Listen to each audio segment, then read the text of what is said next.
Everything is back to normal. We probably are slow walking mission trips for students who like to participate in mission trips, and that's something that's very popular for college students, particularly here at Anderson. And so we might ease back into that some this year. We began a very exciting and unique program called a Master of Medical Science in Pathology Assistance. In some ways you could call this a physician's assistant program for pathologists. It is a very rigorous master's degree. It will be offered at the Bearwood Center. We're calling it the Holdridge Bearwood Center. Dr. and Mrs. Holdridge helped us acquire that facility from them, and they were very generous in helping us to get that, and we'll have that program there. It is, I believe, the 16th program of this nature in the country. We do operate an undergraduate cancer research center, which is fairly unique in undergraduate higher education. Most cancer research centers would be part of a graduate program. Here at AU, we're very interested in getting our students interested in being scientific researchers, and so they have the opportunity to participate in cancer studies at the Cancer Research Center here in Anderson. It's located on the campus of ANMed Health, and our students love it, and it's a wonderful opportunity for them to have some graduate level experiences at the undergraduate level, and gives them a unique experience and I think a leg up when applying to graduate school. And then when they get to graduate school, they have already been familiarized with the processes and the procedures of research. Well, we should have a little over 4,000 students. I say a little over 4,000 because we never know exactly until they get here. We have a good idea that that's what we're going to have, but people have the opportunity to enroll up to the last minute, and so we will have our official head count sometime in September, but I'm expecting the enrollment to be where it was last year, maybe a little higher. We do have an additional 300 students, traditional students, living on campus this year, and that brings our total campus housing almost to 1,900. It's just a little over 1,800 now. We have a beautiful city, particularly downtown is getting prettier all the time, and really appreciate what our local leaders, City Council, do. I appreciate what the county does to keep Anderson County moving forward, and what the city does to keep the city moving forward, and what they do together in partnership with our local legislative delegation and others who really stay on top of every opportunity to make Anderson a great place to live and to work. We have come upon the end of our planning cycle for the last few years, and we've achieved that most of the goals of that planning cycle. One of the enrollment goals was to reach 4,000 students, and we have done that. We are now going to be going into a research stage, and so this year we'll be doing a lot of research, asking a lot of questions of faculty, staff, supporters, our students, about where we need to go in the future and what our goals should be for the next, say, 5 years or so. And so that's a very important activity that's going to happen on campus this year. Beyond that, we have some major building projects going on, primarily the football complex, and some auxiliary facilities that will go along with that. We'll also be building into the football complex a number of features that will impact not only the football team and athletics, but the our entire campus. We're adding a locker room for the softball program, which is just right next door to that facility. And then we have a lot of space in that building that is what I would call flexible space. So when the football team is not using it, and they use it primarily in the afternoon, academics for classes can make use of that space. And then we can use it for general events and purposes of the university as well. That is a very large building and a very large complex, and I think it will be a wonderful addition to the campus, and we're getting ready for probably about 90 football players to be here next year, and they will be scrimmaging the entire year. And then the next year is when we start playing competitively, and we will have another probably 35 students added to the football team at that time. So we'll have a football team of 125, which is fairly normal. And we will begin playing again competitively in the fall of 2024. So we're really looking forward to the dimension that football will bring to our campus. We think students are really going to enjoy going to games. We think the community is going to enjoy going to the games. I think our community is very, very excited about it. Everywhere I go, people want to talk about football. We've just completed a number of renovations on campus. We've renovated the Henderson Auditorium, which is also used by the public a good bit, but we have new seating in there, new carpeting, new finishes. It looks very nice, and it's very comfortable, even more comfortable than the theater used to be, or Henderson Auditorium rather, used to be. So we've done that. We have, every year we are engaged in some type of renovation or refurbishment of either classrooms or residence halls, or both. Classroom buildings, residence halls, or both. And so this year we spent time and focus on both of those. We renovated some academic space, and we renovated some student housing. There's enough academic space. We just have to use it very carefully and very strategically. That's not to say that if we had more we couldn't use it. We could. We operate by the principle here of doing the best with what we have, and so that works well for us, and we all cooperate, and it works together. But if you're asking me if we could use another academic building, I would say yes, we could. Let's talk about one of the things that I know the county's excited about, and the employers are. Where are we in the growth of your engineering program? Yes. Well, we do have approval from our accrediting body to offer a general engineering degree. That would be a 4-year degree.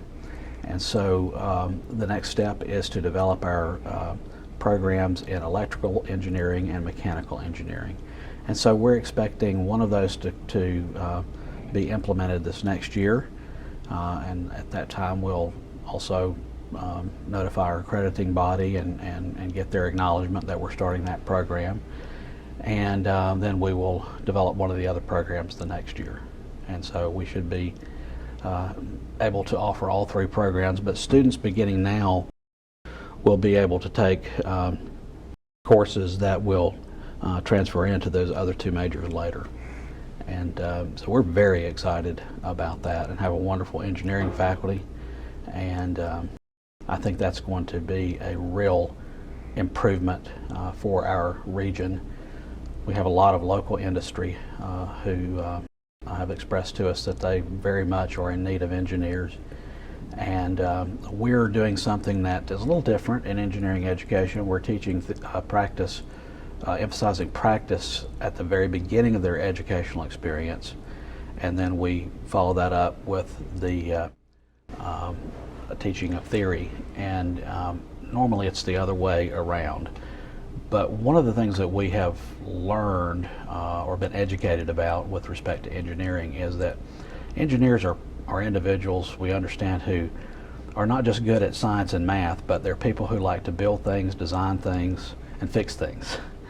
And so we want our students to have the opportunity to start doing that the moment they start their program, because they already have some skills and some knowledge, and we just take what they know and teach them even more, and then we come behind that with the theory behind it to help them design a more efficient, more effective built world, as they say. What about the Center for African American Preaching Studies? Yes. I haven't talked to you about that before. Let people know what that is. Yes. Well, Anderson has a very unique situation in our divinity school.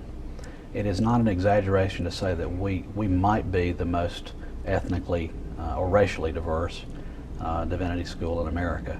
We don't know that for certain, but we know it has to be close to the top. And this happened naturally here at AU because our faculty members were so interested in having diverse students in the Divinity School.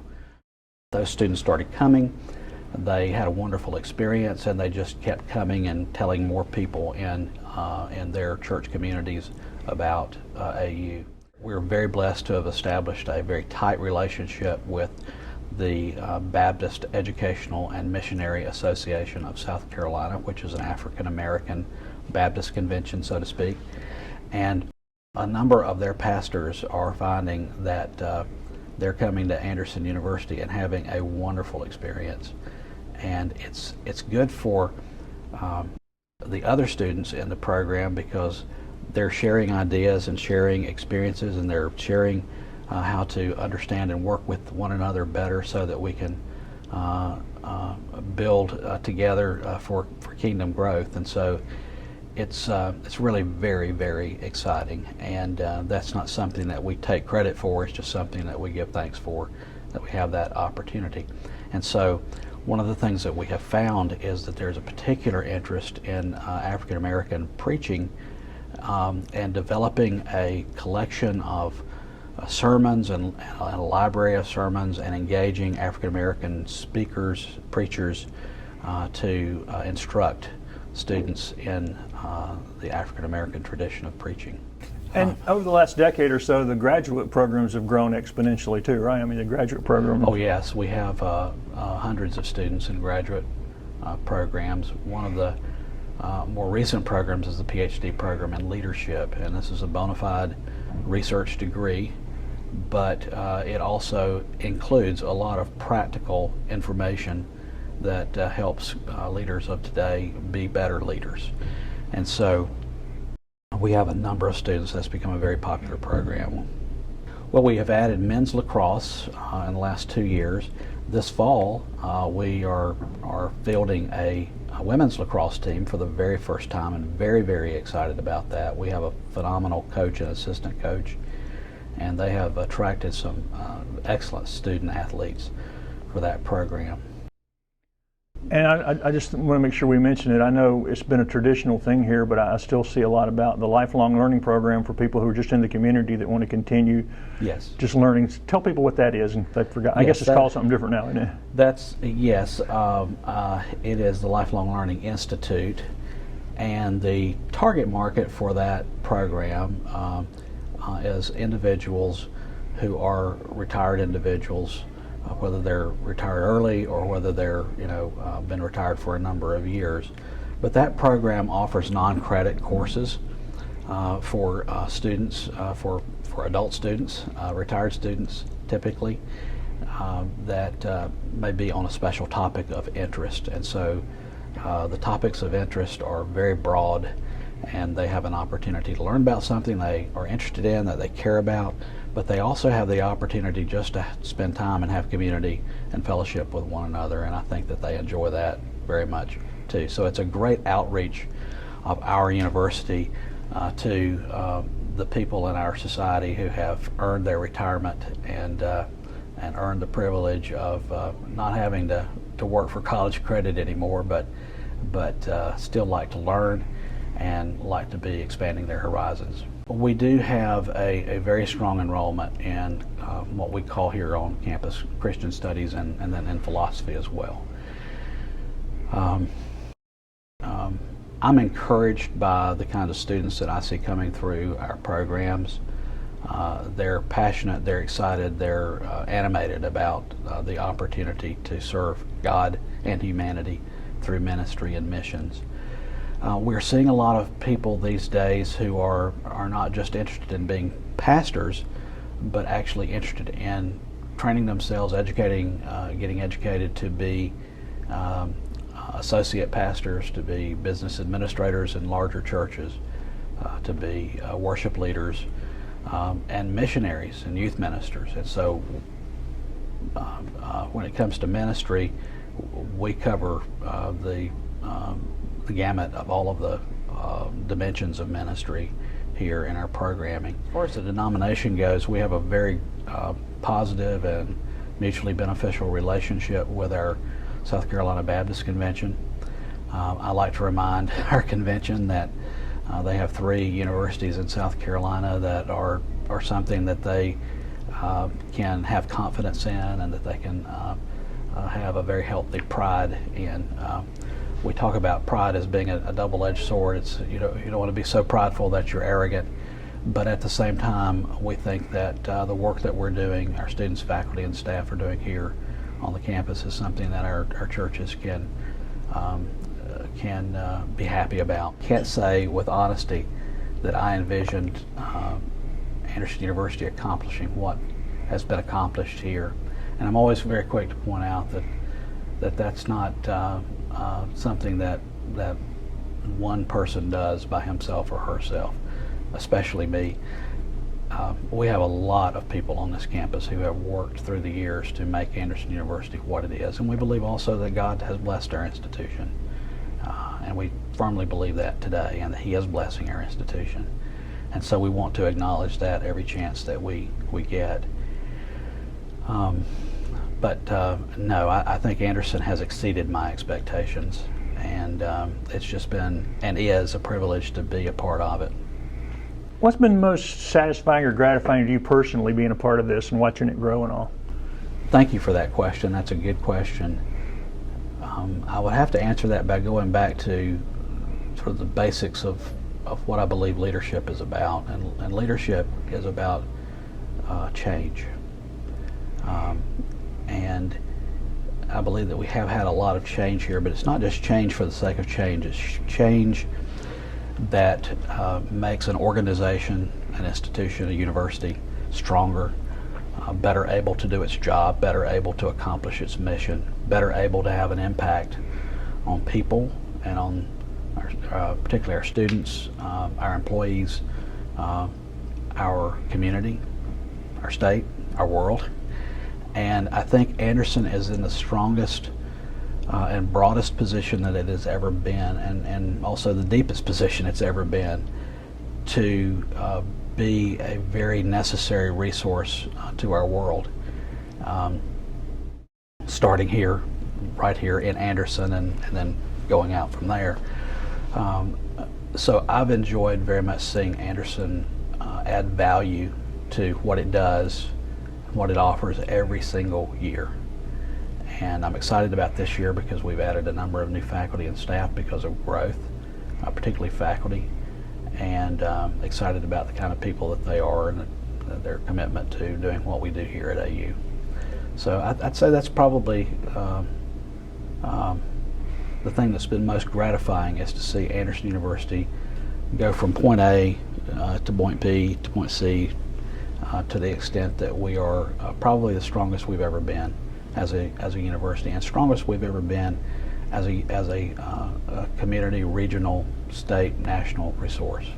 Because we are because we are a Christian university, and we're still very much focused on that mission. That was our original mission and still remains our mission today.